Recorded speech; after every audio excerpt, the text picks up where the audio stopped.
Afternoon. My name is Michael Conley, and as many of you know, I'm the Director of Finance and Operations. And we thought it would be helpful if I spent about 10 minutes today. It's January 23rd, 2017, going over some information about the FY18 school budget and kind of where things sort of stand. We are in the very early stages of that process, but some of the topics I thought I would cover today would be, first and foremost, going over the FY18 budget calendar and looking at some key dates in that process, talking a little bit about the state budget, looking at some of our preliminary budget challenges when we're developing the fiscal 2018 budget, and then spending a little more time talking about our capital budget and our requests that we have for next year, the large capital requests, and the process that we go through with the Capital Improvement Planning Committee. And at the end, I thought I would show you how you can access some key budget information and some links online and so forth that will be helpful to you as we move through the process. So, as I just discussed, the FY18 budget calendar, we have moved through the early stages of this process, as you can see in September. September was devoted to the capital improvement plan, developing that plan, and having the school committee vote our large capital projects. And then once those are voted, they are submitted to the Capital Improvement Planning Committee, which is a larger board consisting of some major stakeholders in the community that look at all of the capital requests, not only just the school departments, but the town-wide departments as well.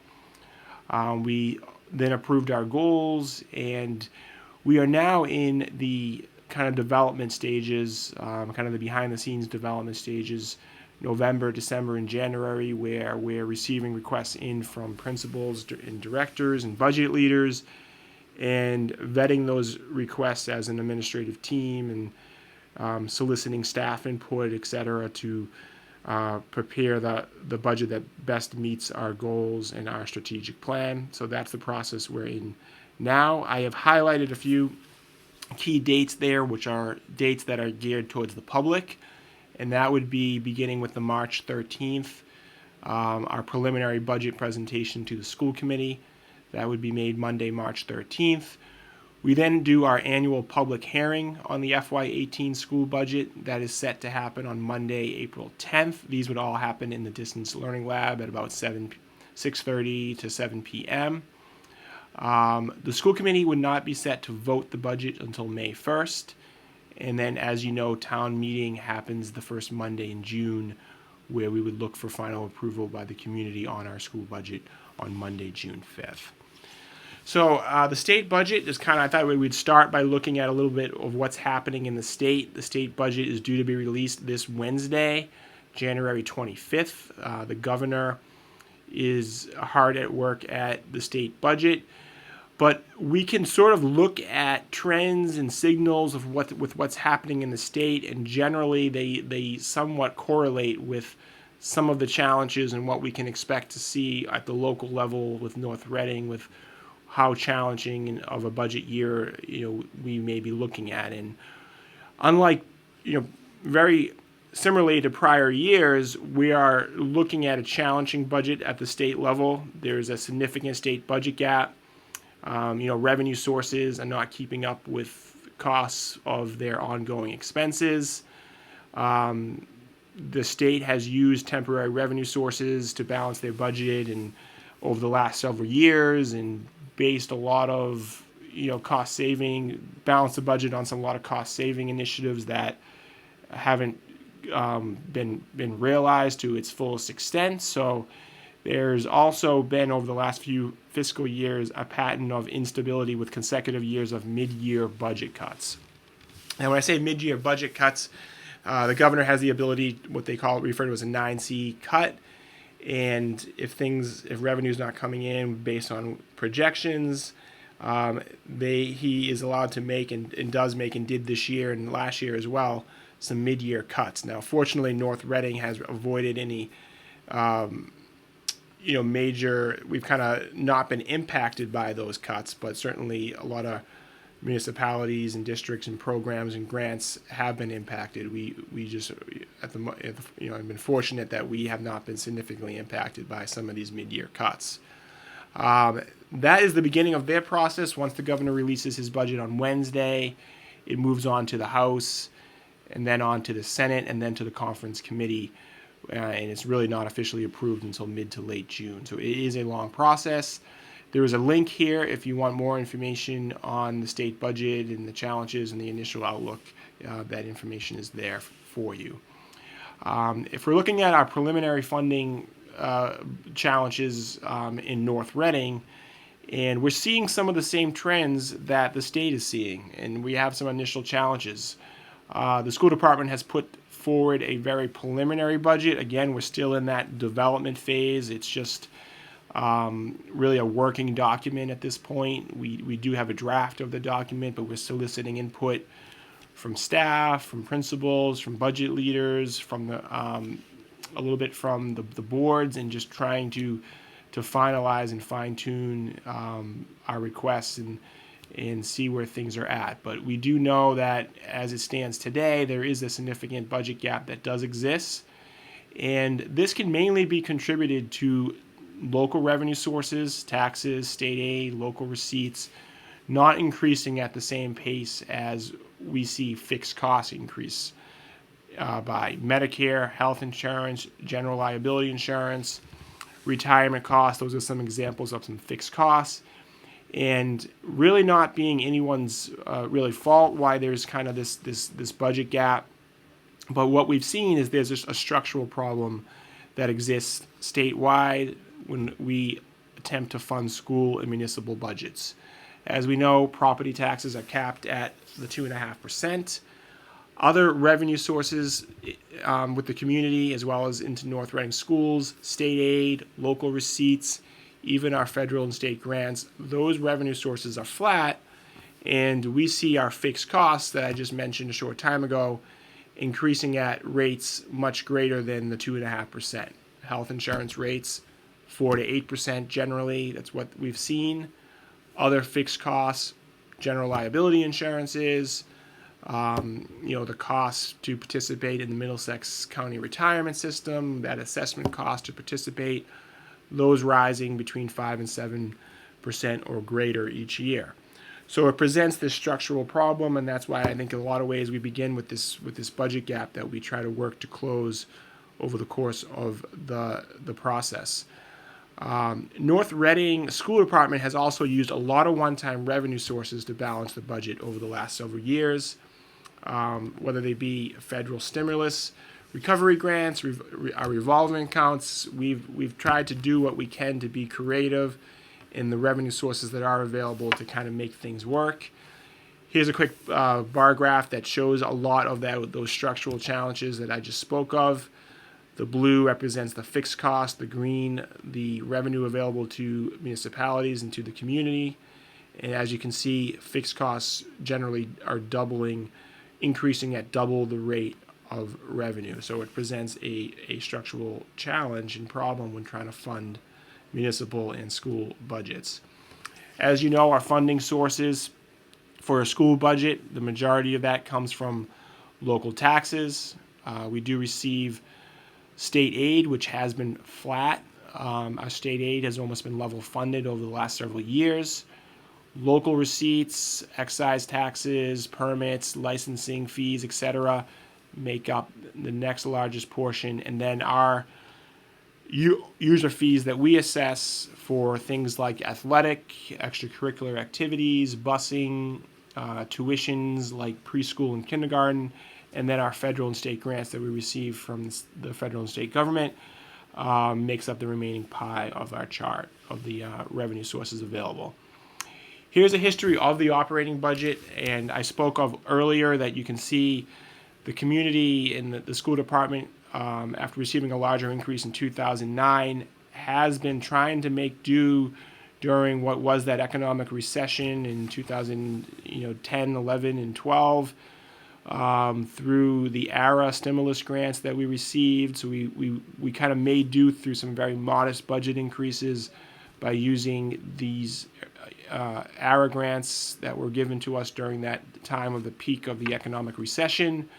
We then recovered somewhat for a couple years, and then these last years, and particularly in 2014, that is when we begin to use available balances that were in our revolving accounts, and used up the majority of those over the last few years, beginning with 2014, to keep things going.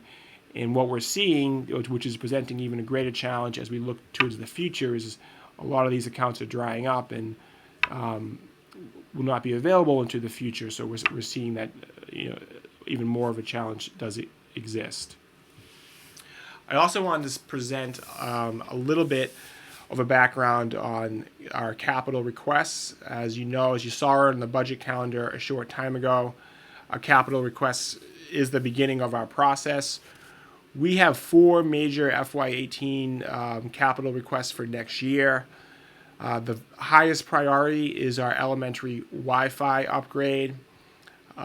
We are hoping to receive a state grant that would help us fund the cost of this project. We are awaiting word of what that may be, but we've gotten good notification to date that we are recipient of a digital learning grant that would help fund this elementary Wi-Fi project. But certainly the elementary schools, the Batchelor School, Hood School, and Little School are in need of a Wi-Fi upgrade to meet our digital learning goals. Certainly the infrastructure, switches and routers and servers and so forth need to be upgraded and replaced, as well as access points to increase our wireless range needs to be installed and purchased at each elementary school. So that is the kind of the largest ticket item. We are subsidizing that by what we anticipate will be some federal funding through an E-rate program, as well as through a state grant. So that is good news, but we're kind of waiting word on what that will be. Kind of an ongoing request that's the school department has had over the last several years is a $60,000 allotment to fund our computer devices. This will certainly help us achieve a one-to-one program that we are initiating over the next several years, beginning at the middle school level. So that is exciting, and the cost of that is about $60,000. From a facility standpoint, the Batchelor Street, Peabody Street entrance repair, there's showing signs of deterioration. That's the concrete pad and the stairwell and the columns that represent that entrance at the Batchelor Elementary School. And we feel a $25,000 allotment would help us make the appropriate repairs to that entranceway. A request that we're hoping to have to help us with snow removal and a variety of other maintenance issues that would be of great assistance to the school department would be a ToolCat utility vehicle. It's a multifunction utility vehicle that would be primary use probably for snow removal, but it can do a lot of other things as well that would be of great assistance, increasing efficiency, reducing the need for contractual services. So that is our 4th request. These requests are listed in priority order as voted by the school committee back in September. And this process, as I touched upon earlier, does move through what is known as the Capital Improvement Planning Committee. This is some key dates of their timeline. The requests go to this committee at the end of September. The committee, which consists of 9 members, finance committee members, board of selectmen members, school committee members, as well as myself. I'm a member of that committee. The town administrator and the town finance director are members of that committee. We review all of the requests in December and January. We attempt to rank those requests and come to consensus of the ranking order based on the needs town-wide. This happens in February and March. And then we make a presentation to the Board of Selectmen of what we feel are the priority requests to be funded. This happens in April, and we look at our financial strategy and the requests that can be funded through raise and appropriation, through free cash, and as well as through borrowing and bonding for some of the large capital requests. And we make that recommendation to the Board of Selectmen in April, and then if they approve it, it gets submitted to the June town meeting, which would happen obviously in June. So it's a pretty thorough process that the CIPC members go through, and they vet and review these requests from all departments in detail. They hear presentations from each department head on their requests, and they also make field trips as needed to make sure they have all the information necessary to rank and make recommendations to the Board of Selectmen. I also thought it would be helpful if I spent a little bit of time going over how you could access key budget information online. So the budget calendar that I just referenced is available right on the district website under the link for budget. You can kind of view our calendar and see what's available online. Here's the calendar that you can access that is there for you to look at. Other information that's available that's included here is you can link right to the school district website and the budget information, so that which actually goes through the calendar. These dates here in blue are all information that is hyperlinked, so this gets updated as we move through the budget process. So if you wanted to access links to the school committee budget goals, links to our large capital plan, all that information is here and available to you.